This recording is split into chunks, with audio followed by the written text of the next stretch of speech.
Artist and activist Prince Simphiwe Mazibuko, popularly known as Prince Wako Pitori, runs a teen disciplinary camp called Dreamhub. The camp is aimed at engaging troublesome youth in attempts to change their behavior through grueling physical activities, early mornings and chores. Teenagers get enrolled by their parents during holidays and return home after a few days of disciplinary sessions. We now speak to Prince Mazibuko about these camps, and we are joined by a parent, Melody Maphanga, who has previously enrolled her daughter, to tell us more about their experiences. We're also joined by her daughter, Tsegofatso Po. Thank you so much to all three of you for joining me this morning, and welcome to Newzroom Afrika. Thank you. It's an honor. Prince, firstly, tell us about the Dreamhub camp and exactly what this disciplinary camp does. Tell me about the program itself. All right, Dreamhub was, put together by I and two friends. After seeing, the activity that's going on in the streets, the age where you have kids, going off rail is becoming a bit less and less every time. So we designed this program to try and help parents deal with, the tantrums, the drug use, the behavioral problems that come within the household because of the kids. Mm-hmm. So we designed this to specifically target, behavioral problems by teens, whether it be, drug use, backchatting, smoking from an early age, just everything that has to do with teenagers not doing as their parents wish. Speaking of parents, with you, Melody, you are here with your daughter today. Tell me the reason why you felt the need to take her to Dreamhub disciplinary camp. Oh, okay. Firstly, me and Tsegofatso were getting along. So obviously, teenage thing, the adolescent thing, when you talk to her, she will backchat back to you. So, and also she had this societal thing where she used to drink. She used to drink pills. So I've decided to take her there because I felt like maybe if she will go to Prince, she will learn some of the things like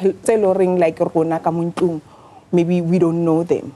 Or she like ashinki akopane le tsona in terms of like the way Prince aba treatang ka teng ke bone gore it's a good thing because she doesn't have experience ya gore a kena data, a kena anything ka mo ntlong a ke khono go a kena let's say like nama, o twaetse gore o ja nama every day. So at least go Prince o bona some of the things like why itse gore cabbage now ke seshabo, we took some of the responsibilities or and then again the time she was before she go to Prince napalla ke gore mami ha iditse wrong are napalla ke gore mami I'm sorry. So at least since she came back she can be able to apologize to nna gore mami I'm sorry for what I did to you. How old was she when you took her to the camp?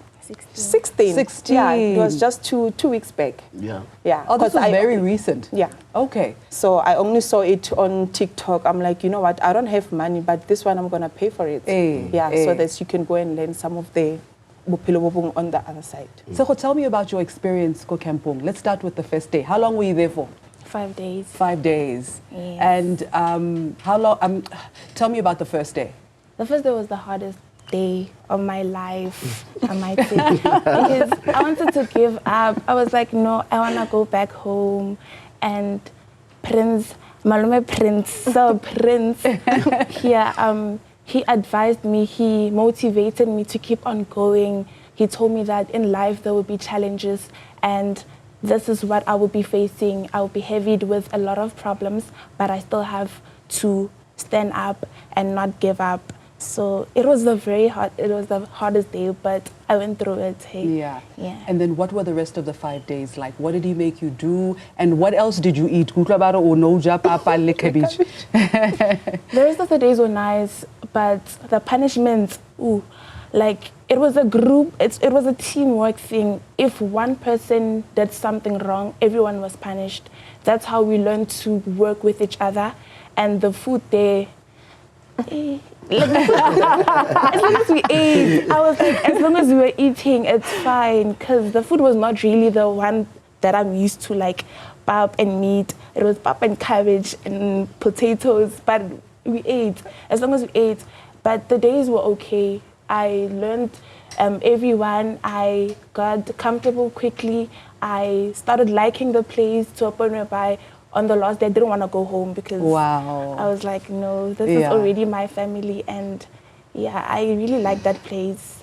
Tell me something, if you're comfortable enough to open up about this. Your mom mentioned you were suicidal. Yes. Right? Why? Honestly speaking, I also don't know. Yeah. I also don't know. Sometimes I thought maybe it's social media, like the things that I see. I was pressured by my friends. I saw like my friends had a lot of stuff that I don't have. But as time went by, I learned to accept and appreciate the little things that my mom gives, because not everyone is the same. I can't have an iPhone if like my mom can't afford one.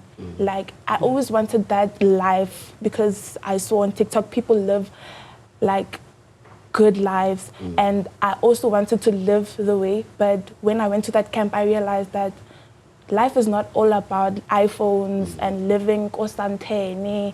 It's life or eating meat every day. I was like, I appreciate the little that my mom gives and my stepdad and my dad gives, and I really realized that life is not all about money and being rich. As long as they love you and you eat well fed and you sleep under a roof, it's more than enough for me. Wow, good job, Prince. Good job.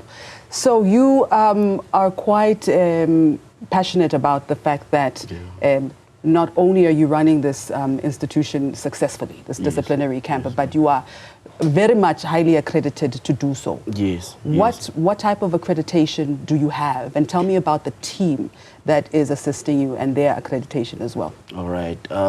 First of all, you need something called an ARA certificate within the team.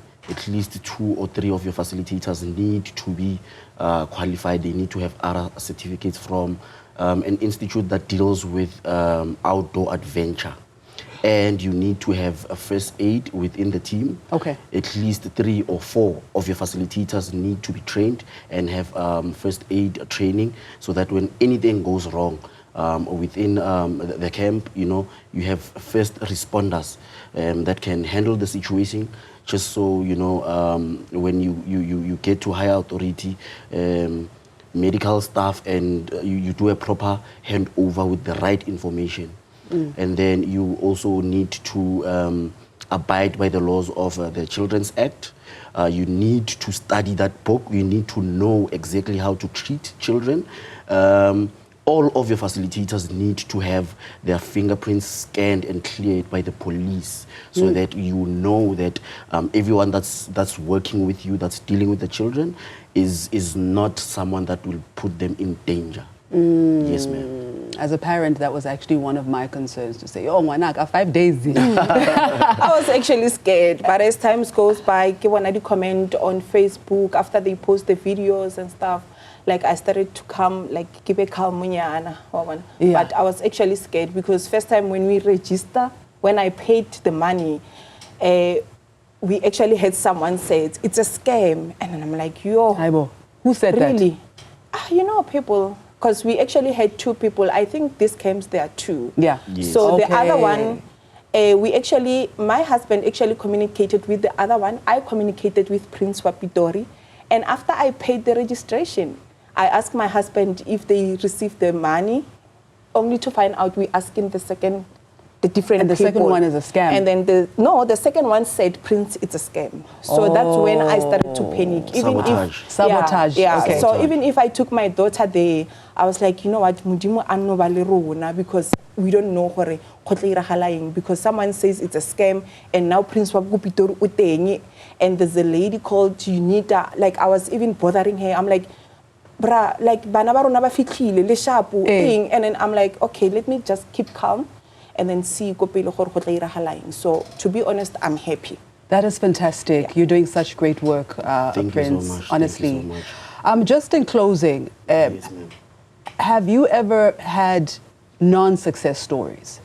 To be honest, Yeah. I'm not gonna make it look like all glitter and Yeah. all glam. Yeah. Obviously, we do have kids that are a bit harder to reach. Yeah.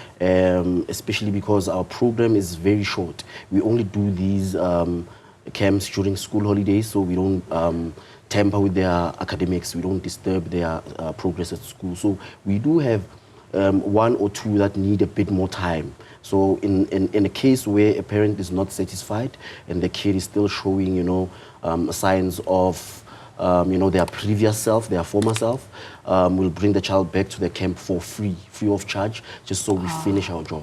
Okay. Tshego, what is your message to young people out there?